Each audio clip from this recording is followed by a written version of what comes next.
টঙ্গীর তুরাগ তীরে চলছে বিশ্ব ইজতেমার প্রথম পর্ব। জুমার নামাজে অংশ নিতে লাখো মুসল্লির ঢল। অনশনের ৪২ ঘণ্টা পেরোলেও আসেনি বিশ্ববিদ্যালয়ের ঘোষণা। কর্মসূচিতে অনড় তিতুমিরের শিক্ষার্থীরা। রংপুরে ছাত্র হত্যা মামলায় সাবেক সমাজ কল্যাণ মন্ত্রী নুরুজ্জামানের ৫ দিনের রিমান্ড।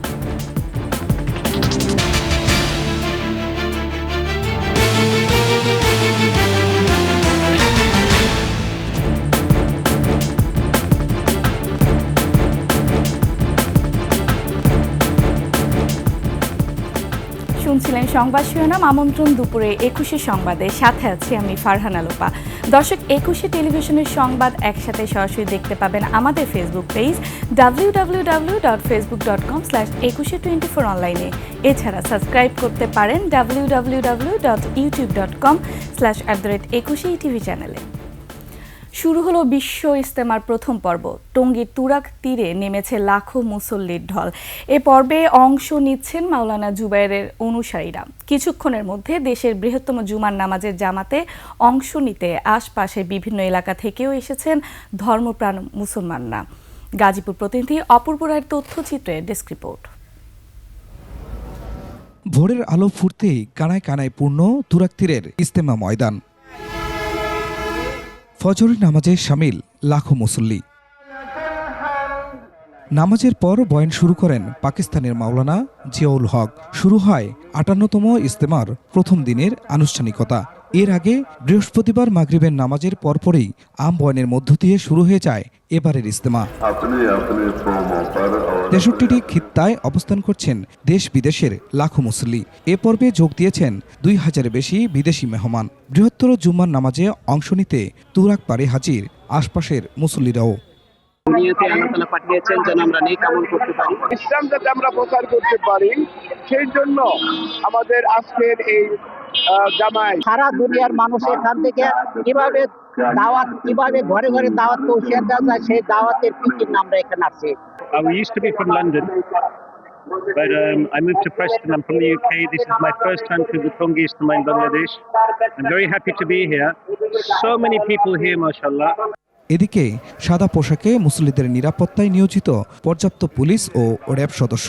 পুরো ময়দান পর্যবেক্ষণ করা হচ্ছে সিসি ক্যামেরায়। রোববার জোহরের নামাজের আগে আখিরি মোনাজাতে শেষ হবে বিশ্ব ইজতেমার ৫৮তম আসরের প্রথম পর্ব।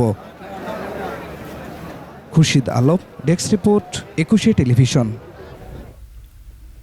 কাল পর্দা উঠছে অমর ২১শে বইমেলার। মাসব্যাপী প্রাণের এই মেলা উদ্বোধনের আগে চলছে শেষ মুহূর্তের প্রস্তুতি।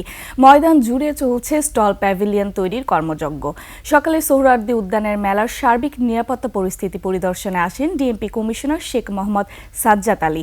এ সময় তিনি বলেন, আগামী বছর থেকে উস্কানিমূলক দেশ বিরোধী বই প্রকাশ রোধে মেলার আগে বাংলা একাডেমিতে পাণ্ডুলিপি জমা দিতে হবে।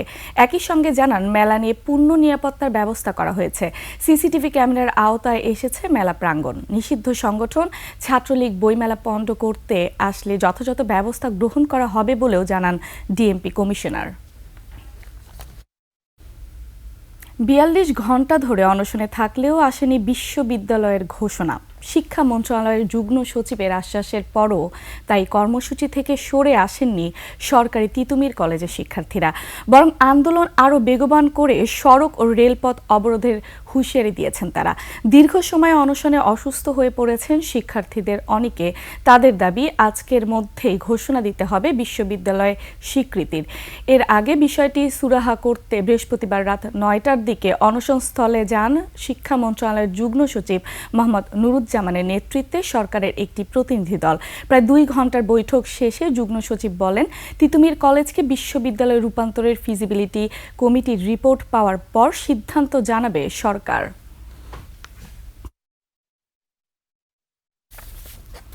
এই মুহূর্তে তিতুমির কলেজের সামনে আছেন সহকর্মী তরিকুল ইসলাম। আমরা সরাসরি চলে যাচ্ছি তার কাছে।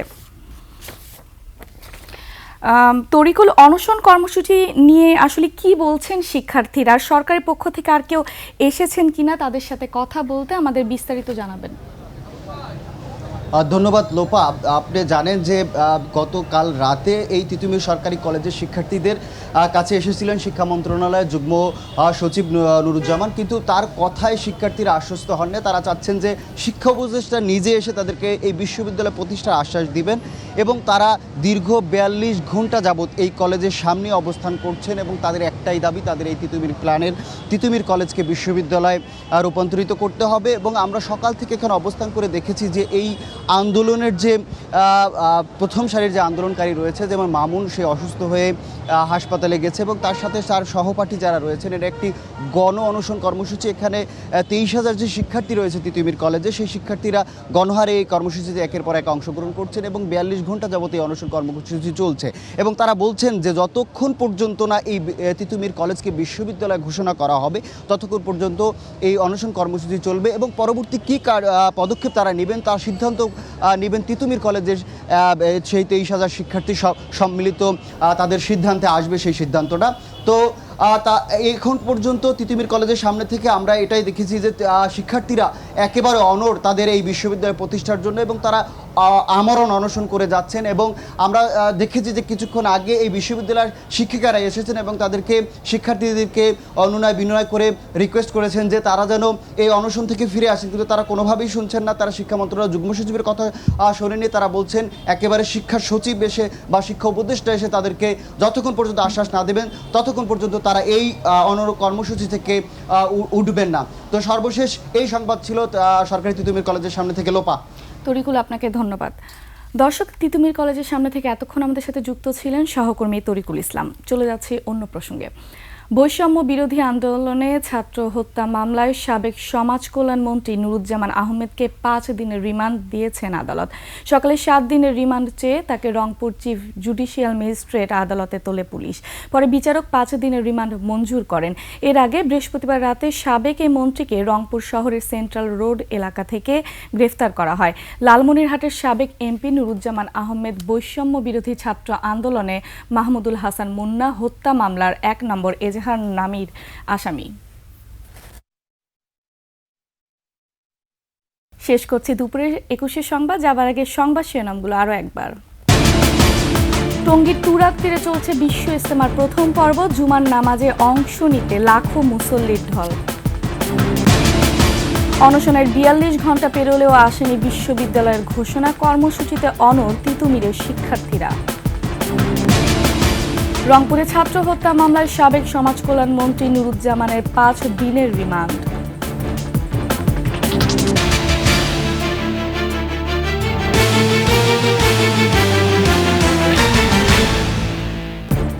সবশেষ সংবাদ জানতে ডায়াল করুন 2021 নাম্বার আর ভিজিট করুন ekushe-tv.com ওয়েবসাইটে। ফেসবুকে ভিজিট করতে পারেন www.facebook.com/ekushe24 অনলাইনে। এছাড়া সাবস্ক্রাইব করতে পারেন www.youtube.com/ekushe-etv চ্যানেলে।